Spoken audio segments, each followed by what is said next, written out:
They told him he couldn't walk. He didn't just walk, he crippled the greatest closer in the game with one swing, defying every analytical principle known to baseball.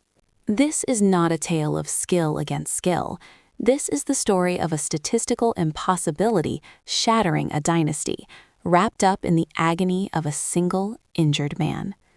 October 15, 1988, Dodger Stadium, Game 1 of the World Series. The Oakland Athletics had arrived as an inevitable force of nature. Managed by Tony La Russa, powered by the Bash brothers, Canseco and McGuire, their offense was a wrecking crew. But their real weapon, the one that made the 1988 A's feel like a foregone conclusion, was their closer, Dennis Eckersley. Eckersley wasn't just good, he was statistically flawless that year. We are talking about an ERA so microscopic it barely registered, a whip, walks and hits per innings pitched, of an almost unbelievable 6.1. He had notched 45 saves, entering the playoffs untouchable, a high-leverage vacuum cleaner who cleaned up games with such surgical precision that opposing managers often conceded the game mentally the moment Eck took the mound. When the bottom of the ninth inning rolled around in Game 1, the A's led the Dodgers 4-3. Eckersley was already jogging out of the bullpen. The game was over. The narrative was set. But narrative is a fickle beast in October. The Dodgers had clawed their way back, primarily through the tenacity of their injured leader, Kirk Gibson. Gibson, the spiritual engine of the team, was physically shattered. He had suffered a severe pull of the left hamstring earlier in the playoffs and a deep contusion in his right knee. The team physician had officially declared him day-to-day, but unofficially, everyone knew he was done. He was sitting in the clubhouse training room, watching the final frames on TV, his body strapped and iced, unable to even run comfortably to first base, let alone face the most lethal arm in baseball. As Eckersley effortlessly retired the first two Dodgers, Alfredo Griffin and Steve Sax, the inevitable settled like a thick fog over Los Angeles. It was 2 outs, the bases were empty. The Dodgers had one man left to hit before the lineup flipped, a pinch hitter named Mike Davis. Davis managed to draw a walk, perhaps the only statistical anomaly up to that point, loading a runner on first, but bringing the statistical nightmare, Eckersley, face-to-face with the bottom of the lineup. Suddenly, a disturbance. The crowd noise, which had settled into a resigned murmur, shifted. A ripple started in the lower seating bowl and crashed upward into a deafening, unified roar. Out of the dugout tunnel, walking stiffly, painfully, emerged Kirk Gibson. This was not a strategic move based on data. It was an act of statistical blasphemy, a pure emotional gamble. Gibson, looking more like a man walking to his own execution than a batter heading to the plate, bypassed his manager Tommy Lasorda's instruction and entered the batter's box. His walk was so labored, so obviously pained, that Eckersley later admitted he felt a surge of pity, followed immediately by absolute confidence.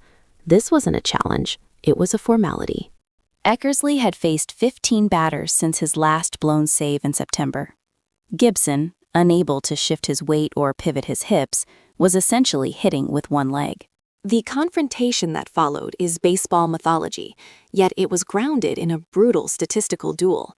Eckersley, relying on his deceptive heat and his razor-sharp slider, came at Gibson hard. The first pitch, a high fastball, called for a strike.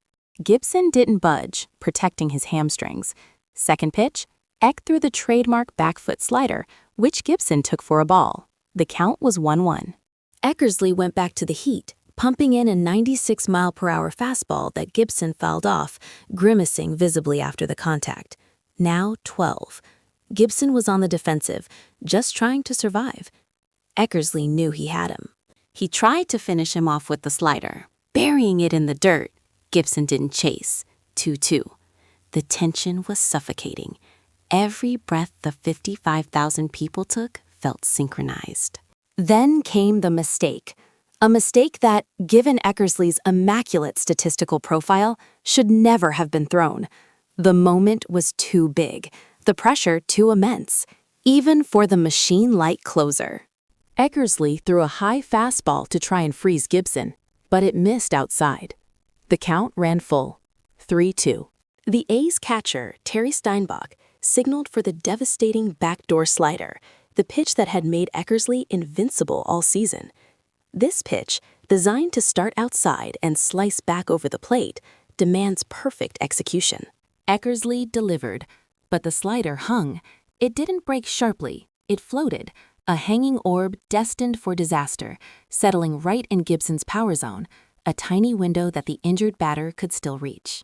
The crack of the bat was like a gunshot, echoing through the night air, an explosive sound that instantly signaled that history had been altered. The ball soared, not with the effortless grace of a healthy slugger, but with desperate, sheer will. It was only about 260 feet, but it was headed toward the right field corner, agonizingly high, just barely clearing the fence. The explosion of sound in Dodger Stadium was seismic. Kirk Gibson, hobbling around the bases, punching the air in primal joy, a victory lap that looked like a tragic ballet of pain and triumph.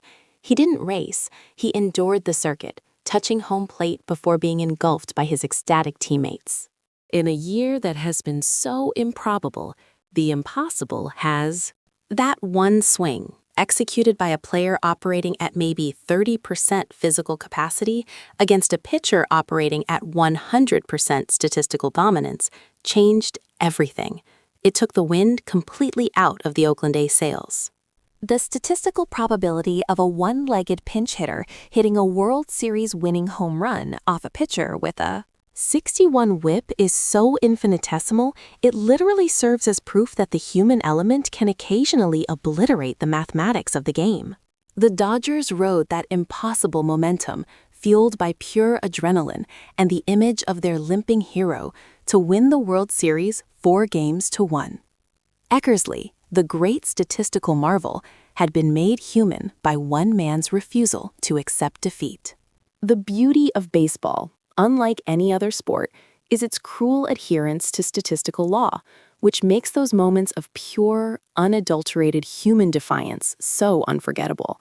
It's why we talk about moments like this decades later. It wasn't about the metrics, it was about the myth. If the sheer statistical impossibility of Gibson's home run has you captivated, wait until we dive into the career of the man whose own statistical defiance created a record that remains unbroken almost a century later. We are talking about a man whose season involved hitting safely in 56 consecutive games, a 2-month clinic in geometric progression that scientists still study. Join us next week as we dissect the math and the magic behind the most unbreakable record in sports history. You don't want to miss the breakdown of how Joe DiMaggio manufactured statistical perfection.